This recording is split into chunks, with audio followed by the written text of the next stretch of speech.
run a 15-minute audit on your week. Open your diary, open your inbox, open your notes and ask, okay, what is it that's stealing your time but doesn't grow the business? That's your first automation opportunity as far as AI is concerned, but it's also a really critical part of running a business. It's a clarity check. You can then do a mini AI audit. You can just map out all the workflows that keep repeating, even just adding a time tracker that tracks your diary and the work that you're doing on your computer, or adding a few extra tools that will connect your calendar, email and your to-do list, so you're using them properly. That can save you a lot of time, especially if it prioritizes stuff for you as well. You can't automate confusion, so it's clarity first and then the tech.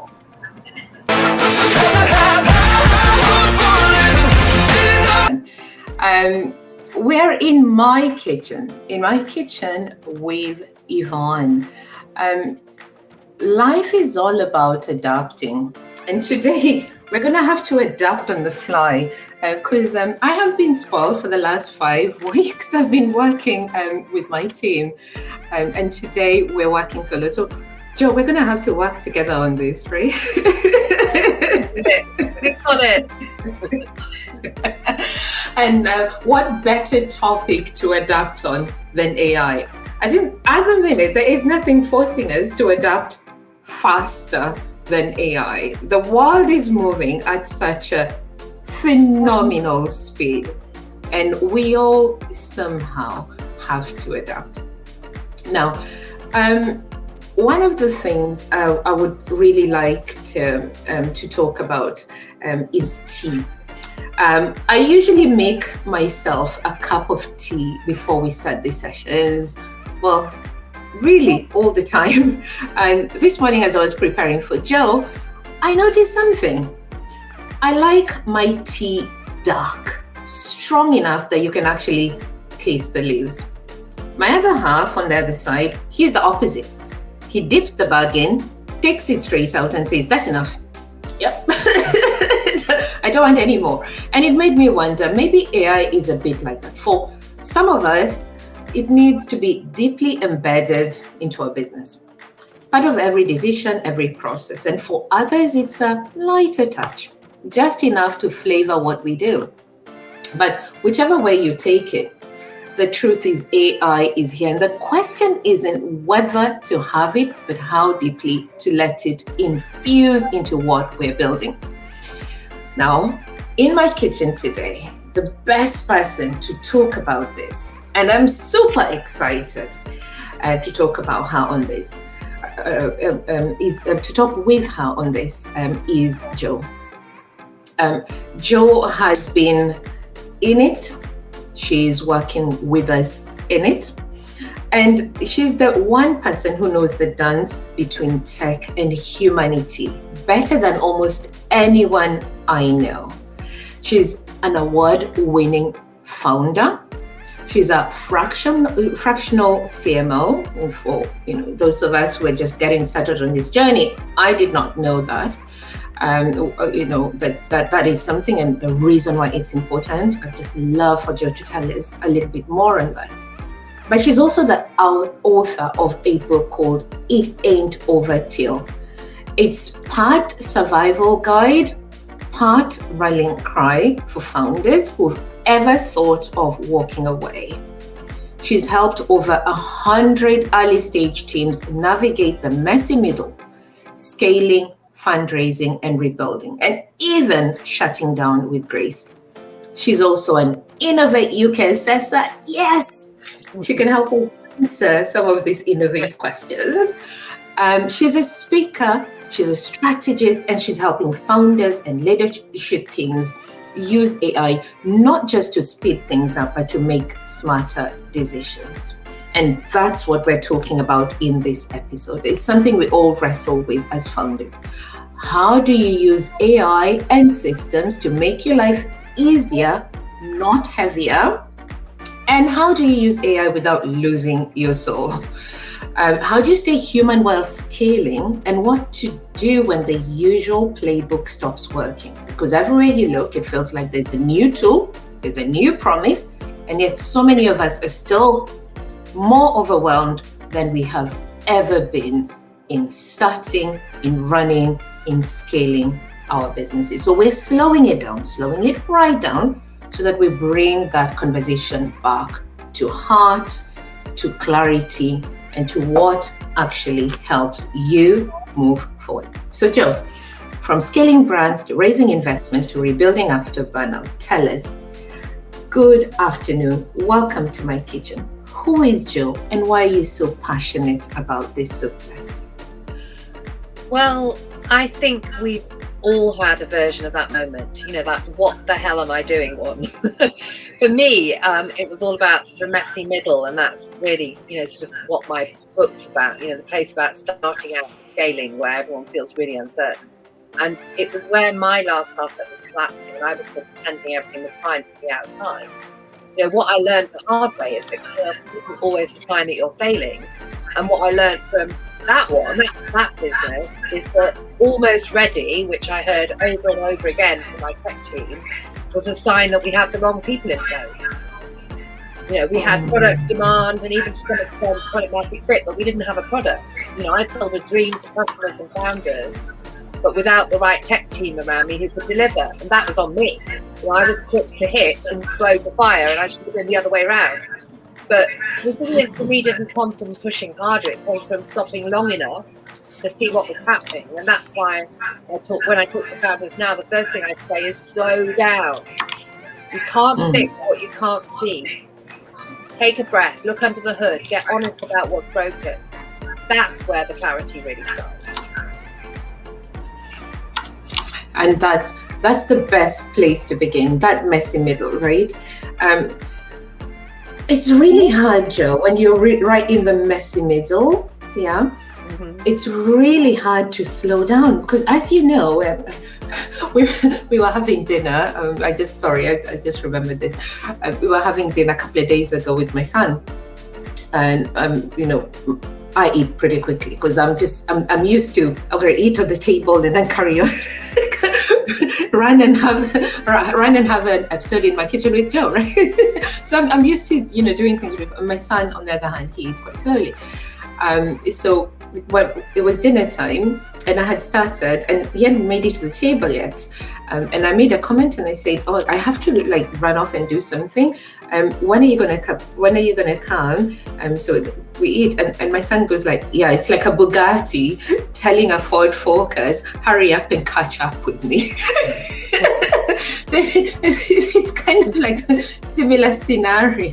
When you're right in the business, you gotta just get on with it. How do you slow down? Yeah. What do you look for? You have to stabilize things. You have to, honestly, you have to ideally run a 15-minute audit on your week.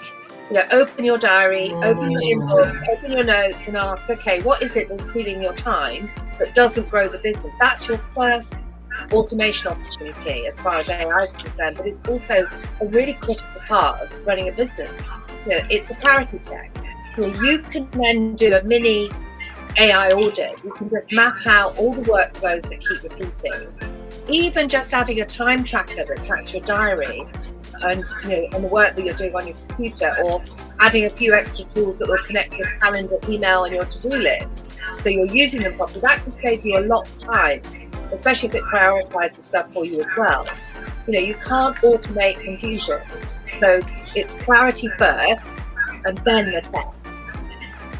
I love that. So you need to know within yourself, right? I need to find 15 minutes where one of my all-time mentors, Jim Rohn, he says, you need to sharpen the axe before you cut the tree. Absolutely. So your 15 minutes literally is your sharpening your axe, then you can cut the tree. Yeah. So you're doing an audit. And are there any specific tools that you could mention, or it doesn't have a name, but just a type of tool? Yeah, the reality is that you do need to invest a whole day at the beginning just to put all the tools in place and connect them together. It's not, you can't just launch into just spending those 15 minutes a day organizing. You have to put the tools in place first. And you don't try and AI everything, because that's how you end up with chaos, just like the thing code. So use AI as your thinking partner, not your replacement. So let it summarize your client calls, draft the first version of a proposal, or turn a blog post into LinkedIn content. So I use ChatGPT and Notion AI constantly to keep momentum. They're my second brain, not my competition. And I'm also using 3 things that are really, really important. So Mean Time, which is MEM time, that tracks my time. Todoist as well, and Notion, which I've already mentioned. So I can use those to connect my email and my calendars. But the goal isn't shortcuts. It's about amplification. It's about making you more human, not less. Because if you use it well, AI will clear all the noise, so you can focus on the work that actually matters. Yeah. So you're stabilizing before you scaling. This is you've carried out your diagnostic. Yeah. You've checked. This kind of like, this is what my day looks like. So almost like you've got to do the work. There's a little bit of work at the beginning, and then you can say, okay, what tools can help me, and then you then choose these tools. Yeah. Brilliant. And you go from the things that you hate doing and make AI do that bit. It's like a bit admin. Get ChatGPT to rewrite your emails into polite replies. If it's content, the last time you did a newsletter, post that into ChatGPT and get it to create the content post for you. Another really good one is recording your meetings using Granola is really good, or one of the video ones on your computer. But Granola you can use anywhere. It's on your phone. And it will summarize the meeting and send an action list to everybody. So you get an hour of your life back, minimum. So that's what I mean about using AI to work smarter. Yeah, I love that. And that's a really good takeaway for us. Just to bring us to the end of that first part. You can't automate confusion. You need clarity first, and then you need tech. Thank you so much, Jo, for that. So now let's move to the second part. How do we use AI to work smarter? Now, once clarity comes in, this is where your expertise really shines, Jo. It's using AI to win back hours, to sharpen focus, but most founders either over-automate or they just freeze. Where would you say we should all begin as founders? I think it's that point about sort of making sure that you invest the time into putting the tools in place. Like I said, it's really sort of just choosing the tools, not being frightened by the amount of tools out there. Just understanding what the problem is that you want to solve in your business first, whether it's admin that you hate, or sort of invoicing and creating the invoices. What is it that you really hate doing in your business? And use AI as the partner that will take those little repetitive tasks and just start with the boring stuff and use AI to do those things. So those tools that I mentioned, so they'll help you to keep the momentum going, but you have to spend the time at the beginning putting them in place and not get distracted by every shiny new tool that there is out there. Because if you learn how to use one thing well and it really supports your workflow, then you will buy yourself back time regardless. I love that. Jo, you know what? Would you say some of this is about patience as well? Would you say if we are, we want to build that momentum, in a way, it's almost like we have to be patient when we start using these tools? Because some of the time, I've experienced this as well, is we start and then we want to jump to another one because we're not getting the results fast enough like we need to. Is it about sometimes bringing the human bit into it is actually understanding that as humans, one of our superpowers is patience. And actually, when we're patient and we just trust the process, that's when it will all start coming together. Yeah, it is. It's about choosing the simpler tools as well. So, for example, looking and understanding a CRM tool like Play is really important. Not getting sidetracked by all the advertising and promotion of HubSpot, which is a great platform if you're an enterprise company, but way more, even the free version, than you would probably need as a startup.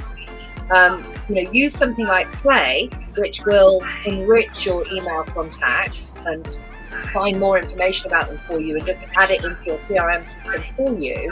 Learn how to use that properly rather than getting distracted by the big, well-known tool and all the AI they're adding to it. Because as a small business, actually, that's not really going to serve you.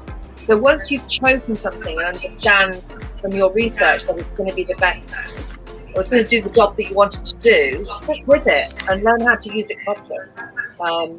And build your AI stack, if you like, within your business, just slowly and surely.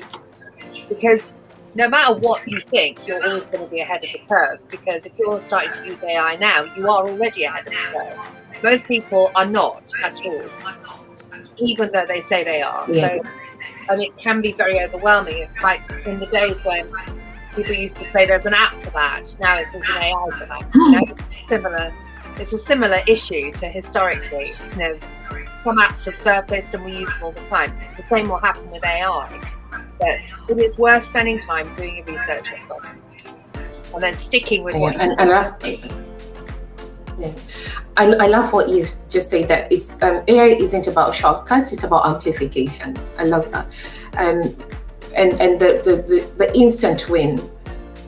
So you've given us a really important instant win there, right? So you have something like using a low cost or an easier tool for where you are, rather than just the big noise of the big budgets that are out there, the HubSpots. And I remember there's a time it was all Salesforce. Salesforce was everywhere.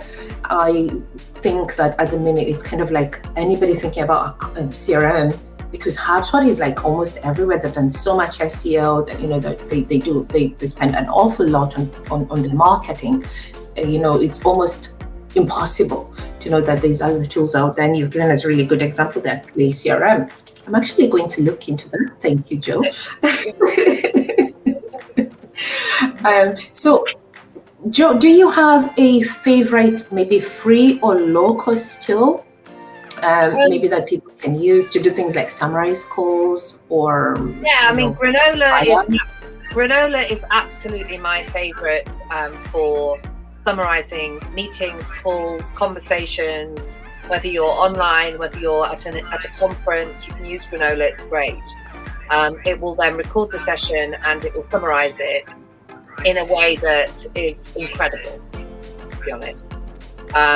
You can then use that to create an action list for yourself or for your team. It's really, really good.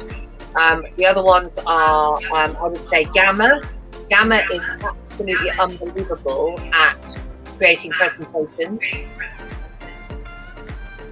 And then the last one would be either Meantime or Todoist that I mentioned before, which are tracking your time on your computer or creating to-do lists that move around with what you're doing.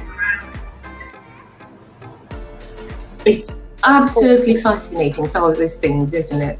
Yeah. Some of the things we can do with AI. We don't even think about things like that, because a lot of the times we talk about productivity, right? I don't feel I'm as productive as I could be. And you've given us a really good one there, right?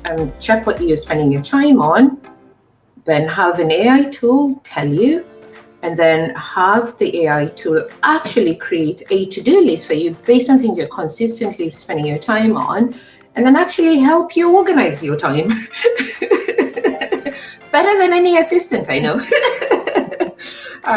So yeah, that's brilliant. It really is going to transform the way that we work going forwards, definitely.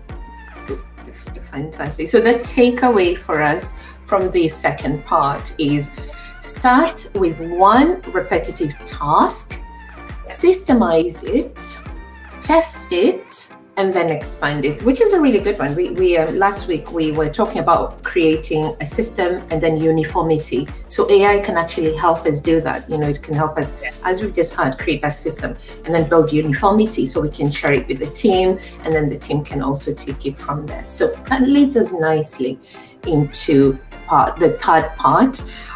So let us finish with, how do we future-proof leadership? So we've seen hundreds of founders. Joe, you've seen hundreds of founders through your InnovateUK and creative industry work. What separates the ones who last from the ones who burn out? Well, I think obviously we've got a massive opportunity now to free up time for ourselves as founders using these new tools. But I think the ones who last, as far as founders are concerned, are brutally honest. They don't hide behind the "I'm fine" out. They know when to ask for help, when to stop, when to rebuild.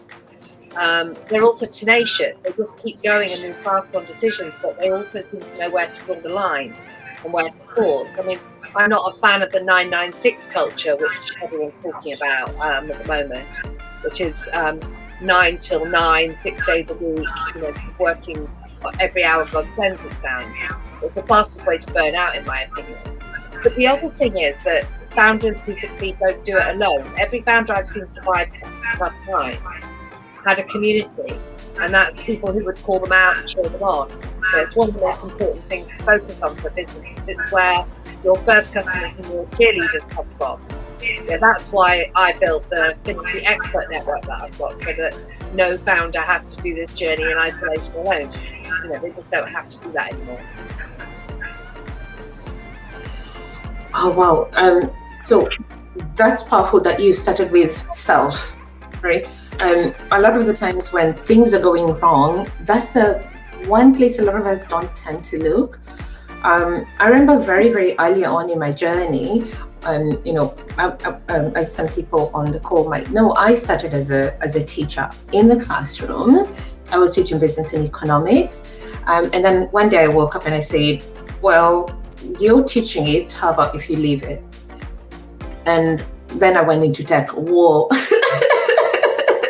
big cup. Teaching it.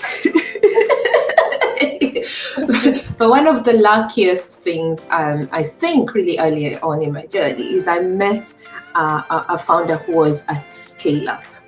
So they'd gone through all the bits that I was just getting into, and so they could look back and then give me some of their opinion and advice, and I could trust them because they had been there. And one of the things they say to me was, "You honestly." It's when you're running your business, you need to know it's not about what you're doing, right? Which is really important because you've seen a problem and you want to solve it. And this is what the whole world is about. How we've got better, how we've improved. The fact that we have electricity. When somebody was like, "You know what? I'm done carrying candles around."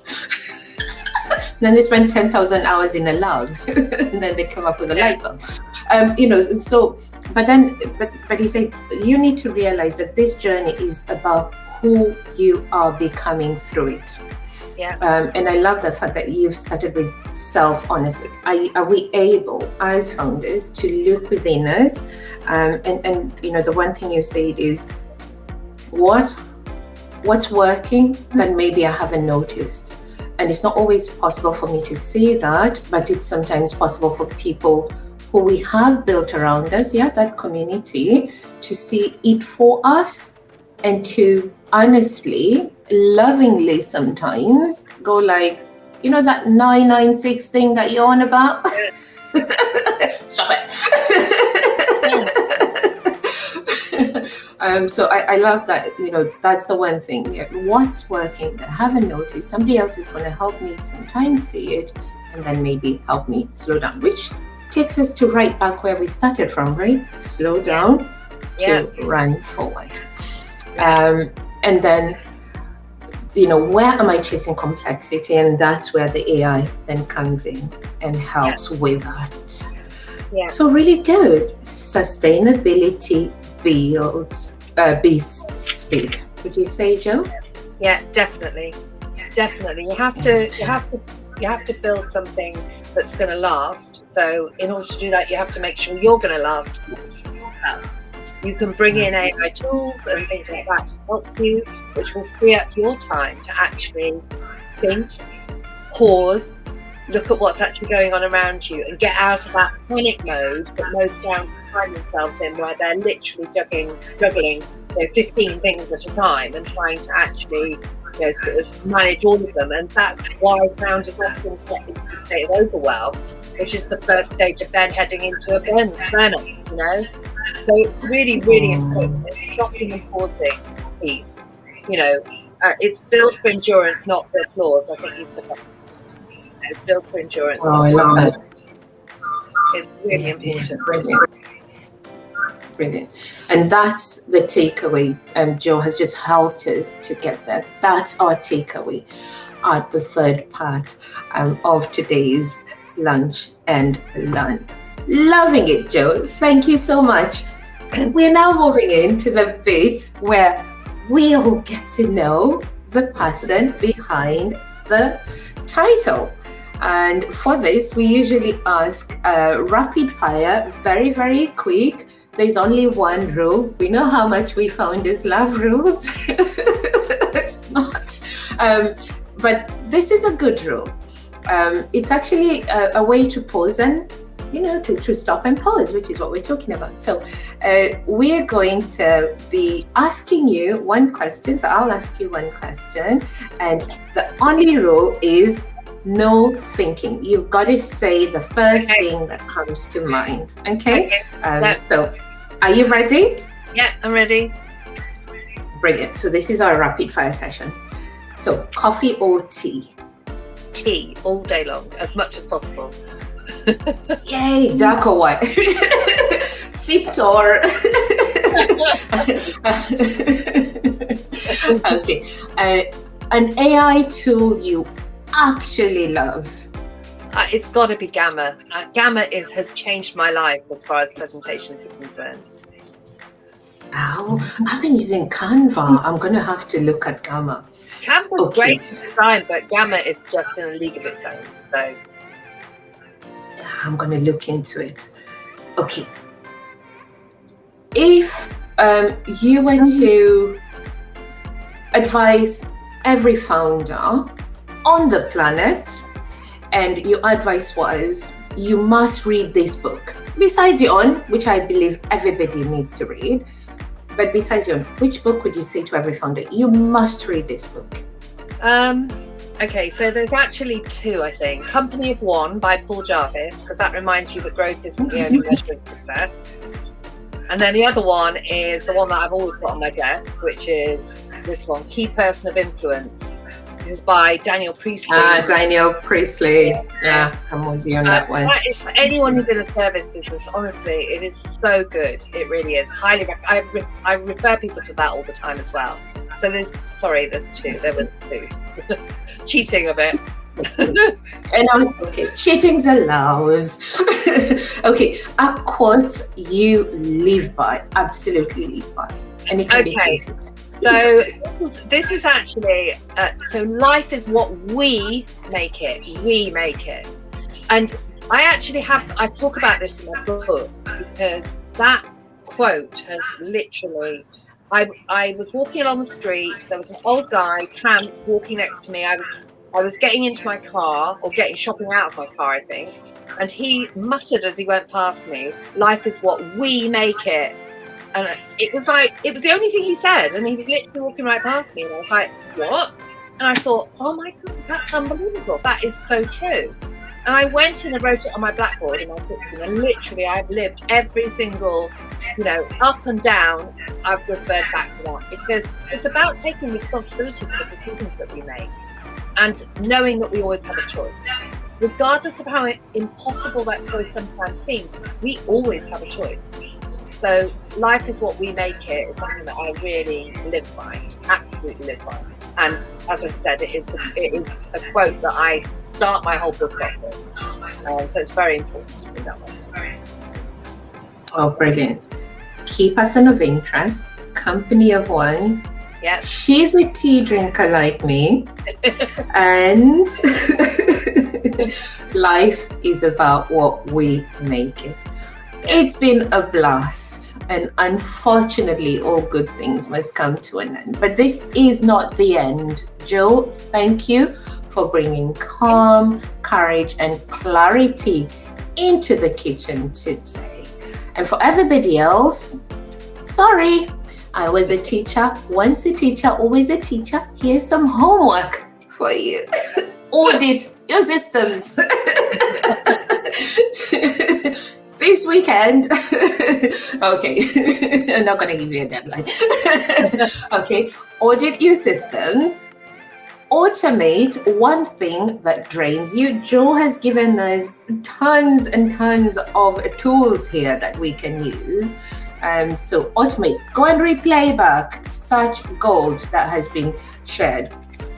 Automate one thing that drains you. Remember, life is about what we make it, right? So if you're feeling drained, there is one of it. And then ask yourselves Jo's reflection question every week, okay? Life is what we make it. What am I doing, right? What's my choices here? When it gets overwhelming, and I'm sure it will or it does, there is no person with a dream to bring about change, whether it's change for just your immediate life, maybe you're building a lifestyle business, or change for the wider world, or just change for your town. If you're doing anything in relation to that, which is what a founder or a community leader would be, then it's going to get overwhelming sometimes. Now, Jo, I've loved having you in my kitchen today. You've reminded us that AI isn't about replacing people. It's about freeing them. It's about that structure that gives us space, that clarity that beats hustle, and that founders don't need to have it all figured out. And just one calm, clear next step is often enough. Before we let you go, where can people find you? Where can people learn more about Finite? And of course, Finity. And of course, where can we order your book? It ain't over till, Jo. Okay, so you can find me on LinkedIn. I practically live there. I'm on there every day. I share founding stories, tools, etc. Finity is at finity.co.uk, and it's spelled FINITIE.co.uk. And you can join our AI workshops, founder community, etc. there. And the book is out on November the 1st. You can pre-order on Kindle up until then. It should be showing on Amazon in the next, or by Friday, I think this week it'll be showing on Amazon. And it's part memoir, part survival guide for anyone who's ever thought they've blown their last chance at running a business. And the spoiler is you haven't. So highly recommend engaging with the community and stuff, and really sort of getting your head around how to actually move through that messy middle. It's really important. Brilliant. Thank you so much, Jo. So LinkedIn, Jo said she shares lots of tips. I know because we met on LinkedIn. Yeah. And I have been following her and loving her content. She puts on really valuable content, just like she's done today, dropped in some bombs in there. And then finity.co.uk, where you can join the AI workshops. And really excited, Jo, 1st of November. We must get you back in the kitchen after your book has launched, so that you tell us a little bit more just from your memoir. I think we can learn so much from each other and each other's experiences. Beautiful. Thank you, Jo. And for everyone tuning in, today's kitchen chat was a reminder that tech can serve heart, not the other way around. If you want to take that next step, remember you can grab your founder's scorecard that will help you know more about who you are. One of the things, a little secret, that scorecard's actually built off Daniel Priestley's platform. So you can see where your business is ready to grow, or if you're selling into schools, you can book a 15-minute call through Lockrise to discover how your solutions could reach the right school partners and how we can actually help you get your solution funded. And for everyone watching, before we wrap up, here's a quick heads up about what's coming next week. We are hosting our Locrise Connect and Convert monthly webinar. And this one's special. We'll be sharing exactly what's working. We're launching Locrise March, and we will be beginning onboarding schools as well as scaling our school back to commerce step by step. There's no slides, there's no fluff. It's just the real systems and the exciting updates from our partnerships that are helping us grow faster and helping schools benefit too. So if you've ever wanted to see how all the pieces come together, you know what? We're going to be doing it together. We are building March, we're building Locrise with you, and we're building it together. From vendors to schools to supporters, this is the one for you to join. You live with ideas you can apply right away and a clearer picture of how your own work could fit into this growing movement. Grab your spot for Locrise Connect and Convert and come learn with us. One kitchen, one community, one big mission. And until next time, keep it simple, keep it human, and remember, it's not over. Joe? It's definitely not over. It ain't over till, and until you decide, until you're ready, until you're ready to start something new. Fantastic. Thank you, Joe. Bye for now. Bye-bye.